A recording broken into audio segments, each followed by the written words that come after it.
How is your week going? It is Andy coming to you on a Thursday. We're past the midway point of the week. We've completed 2 laps around the track, and we're just trying to huff and puff our way down these final 2 laps to complete that mile and get to Friday and partake in those 0 plans that you probably have for this weekend. But this Thursday, we got 2 games on the slate. We have 2 3-1 series leads, 2 teams trying to close out both of those series. And last night, that was a good news, bad news kind of night. There was good news and there was bad news. And typically, I hate when somebody comes to me with the whole good news, bad news thing, because you know how it goes. If someone will say, hey, look, I got some good news and I got some bad news. Now you're already anxious. So you go, all right, well, just give me the good news. I have 4 front row tickets to the Toronto Maple Leafs game. Oh my, that is incredible. What's the bad news? I have to go with my 3 coworkers. I always feel like the bad news cancels out the good news and actually leaves you in a worse state than if you got no news, which is why when I was young, my uncle always told me, you never want anything in your mailbox. I said, why? Because no news is good news. That's why when I bring news, I try to come with 2 good and 1 bad. The good news, borderline great news, is last night, somehow the plus 1100 Pirate Parlay. Not easy to hit Pirate Parlays come playoff times. How's that for some alliteration? But the Lundell, Lusterine, Brad Marchand, all 3 of them smacked for a point, plus 1100. That's unbelievable. Then let's go to some of that bad news. The under 6.5 was busted in the most meaningless, unnecessary. A shutout was broken with a minute left by the 3rd or 4th line of the Leafs in a beating, which meant the score was 6-1 and screwed the under, but that's canceled out by some good news. The Panthers smacked the Leafs, and we care about that, A, because we had that Panthers money line, and because, B, we have the Panthers to win the East, and by we, I mean me, at plus 575 on Caesars. I told you not to panic after Game 1, and I told you not even to panic after Game 2. I'm not a TikTok guy. I know what it's like. I've watched the movies. I got the leaked script, as they like to say. And now Florida has a stranglehold on the series. And, I'll commend anyone out there who has the stones to take the Leafs. That wouldn't be me because I'm already smiling with my ticket. I told you when to get the good tickets. Another thing that I told you for 2 rounds now is that the Vegas Golden Knights are a worse version of those previous successful teams. The Stanley Cup winning team eliminated a better Oilers team in 6 games. And now they're out in 5 when they should have lost last round if it wasn't for that offsides goal in Game 5. It was a worse Vegas team. My read on them was correct. My read on that series was correct. And every single team I picked to win in this round has a stranglehold on that series. So that's a good round so far. And we'll look to continue that here on this Thursday with these 2 games. We got 1 in Washington, 1 in Winnipeg. The number 1 seeds in both conferences are about to get eliminated unless they can pull a win out. Are they going to do that? Let's start in Washington, where we're going to talk about the Canes, who have won the last 2 games. They've won 3 of the first 4 in this series. They have a chance to close it out. Many of you people are like, oh my God, Washington, why are you picking against Washington? You always pick against Washington. AKA, I picked them to beat the Montreal Canadiens when most people were just hopping unnecessarily on the Canadiens bandwagon. And then I said, look, they're a scam number 1 seed. They are. They were, they are, and they will be next year as well because they won't be a number 1 seed. They're going to go back to their wild card contention because that's the deal. I told you, they're a Captain Planet team. Everything just synced up properly. A 40-year-old guy who almost have 50 goals. Dylan Strome with a career year. Dubois rejuvenated. That always lasts 1 to 1.5 years. Next year, it's just all going to revert back to the average, which is exactly what the Washington Capitals have looked like in this series. That's why Carolina was correctly a minus 150 favorite and is a much better team than Washington. With all that said, guess what? I think this is a great time to take Washington to win this Game 5 on their own home ice. Do not forget, as I've told you, this Carolina Hurricanes team is the most Carolina Hurricanes team ever. They are so easy to predict. They play just like these previous Carolina Hurricanes teams, and here's how it goes. The Carolina Hurricanes on the road are not a very good team at all. They're 2-2 so far this year, which is actually an upgrade to how they typically play on the road. The Brindamore teams struggle on the road, and Washington, they've been fine at home. Game 1, they they were up in the game, but they were drastically outplayed. They had a great game 2, and they won that. I don't want to say convincingly, but it was a 3-1 win, and I would expect something similar in this game. They can beat Carolina when they have the benefit of last change. And now that Carolina has all their best players stacked on one line, that's a good thing to have at home when you can get the last change and you can get them out there in the optimal matchups.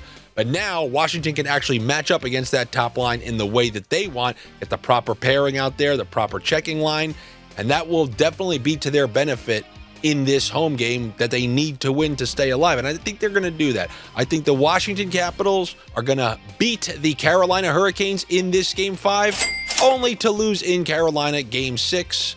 And that is what I think is going to happen in this game. And all these games in this series, minus the random barrage third period, they went into that third period, the score was 2-0. This has been a low-scoring series. I imagine that will continue, which is why I'm actually going to go with the under 3.5 goals, which is the default team total for the Carolina Hurricanes. And I'm also going to go with the under half of a point on Jackson Blake. So I like the under 3.5, and then you can also take the Jackson Blake under half of a point and combine it with that under 3.5. He's still down on that fourth line with Jesperi Kotkaniemi. He's not on that top line anymore, but they're still listing him, so I'm going to take that under half of a point. He hasn't had a point since he's been demoted to that fourth line. I mean, there aren't a lot of points to go around in this series, but I will take my chances that a fourth line player will stay off the score sheet in the game. I don't think Carolina is probably going to score more than 2 goals. And then also give me a line 2 double under. Taylor Hall, Logan Stankoven, both of those guys under half of a point. They've had a pretty good series, but I expect this game to play out kind of like Game 2. So give me that double under right there. And if you want one line combo on Washington, I'm going with Tom Wilson and Alexei Protas. This is a second line combo. I mean, Protas doesn't play on a power play. We know Tom Wilson is on power play 1. Those are the types of playoff players I like. They're the polar opposite of Mitch Marner, who I've been trying to warn you guys about since week 1, day 1, year 1, BC. That's not a guy who's cut out for the playoffs. He's a perimeter player swirling around blind backhand passes because he didn't want to take a hit last night, and it's in the back of his net immediately as he doesn't back check and cover Boquist on the back post or whatever. Brutal game for Mitch Marner, but I'm not going to act like I'm surprised. It's Marner. It's time to let him go because you don't need those type of players. But that's why I'm going with Tom Wilson and Alexei Protas. That line combo, sorry, I just couldn't help myself. You know, because when he picked up all those meaningless assists in the early part of round 1 against a first-time playoff team, yeah, do it in games 5, 6, and 7 against the Florida Panthers. Oh, you didn't? Oh, just like every other year, get that guy off your team if you want to win. That's just some advice. And now the thing is, the Toronto fans are saying the same exact thing. They need to see it for the 96th time. It wasn't enough last year, the year before, the year before that. No. We need to see it 13 straight years, and then we go, oh, somebody on Twitter goes, Andy, I finally saw the light. Why the hell didn't you see it last year? Not only do people need to get burned, they need to look like a pizzeria owner, for lack of a better term, but they need to have all those burn marks. Go check the wrists and forearms of a pizzeria owner. You'll know if he's a hands-on owner. He's got burns everywhere. That's what you people are when it comes to Mitch Marner. You're pizzeria owners with a bunch of burns all over your forearms. Anyway, Wilson, Protas, that's my line combo for that game. Now let's go over to Winnipeg, where they're trying to stave off elimination in this Game 5. They are also a scam number 1 seed, a scam President's Trophy winner, which is why they're down 3-1 in this series, and they should have lost to St. Louis 100% in the last series. But what about this game right here against the Dallas Stars? I think Winnipeg is going to win this one. They're going to give their fans one more thing to cheer about before they go on the road and inevitably get bounced in 6 by a better and deeper Dallas team. Everything that we thought would happen with Winnipeg come playoff time has. Their lack of depth has shown up once again. They're not scoring enough. They're not getting the goaltending they need, and they're not able to shut down the other team. I mean, it's getting ridiculous. How many straight postseasons is this going to happen? The one thing I will say, they are 5-1 at home. They play their best games at home. They shut out Dallas in their last time around at home. If they lose this one, they're out. And I have a little more faith in them to beat the Stars at home than I did, let's say, in Vegas, minus Mark Stone to beat Edmonton last night. I'm going to go with the Winnipeg Jets to find a way to win this game. And on the Winnipeg Jets, I see a clear, great value on defense with Josh Morrissey. He has to do so much. He has points in 2 of these last 3 games since he's been back.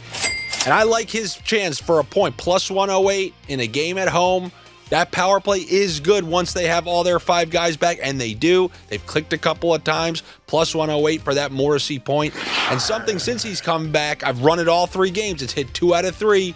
The Morrissey for an assist, the Nikolai Ehlers point. That's the power play combo. It even hit last game on the power play. I'm going to try that once again for a line combo. It's not easy to weasel these line combos.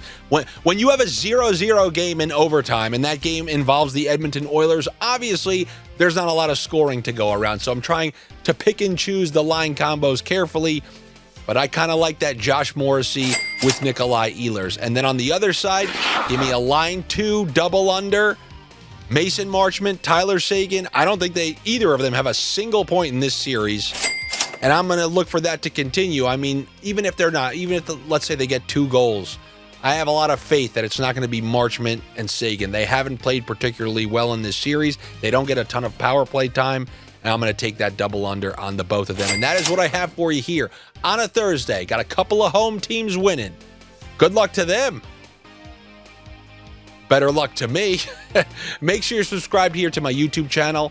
All your clicks are always appreciated. The likes, the comments, everybody who's subscribed, everyone who's clicked the notifications. I mean, it's definitely worked out to your betterment because these videos can come out at any point throughout the day. So that's always appreciated. But not as appreciated is if you come over on the Patreon and be a minority owner of this show. You can be the lone sponsor by joining the Patreon. It's patreon.com/Andy Francess. That's where we got chat rooms going on with the other sniffers. That's where Josh is putting out his baseball picks. And that is where I can send any updates to any of the stuff that I put out there throughout the course of the day. I hope to see you guys over there. If not, I'll see you tomorrow to discuss that Game 6. Is it going to be the end of the Leafs, or are they going to pull something out of their arse? Not looking good, I'll tell you that. I'll see you guys tomorrow.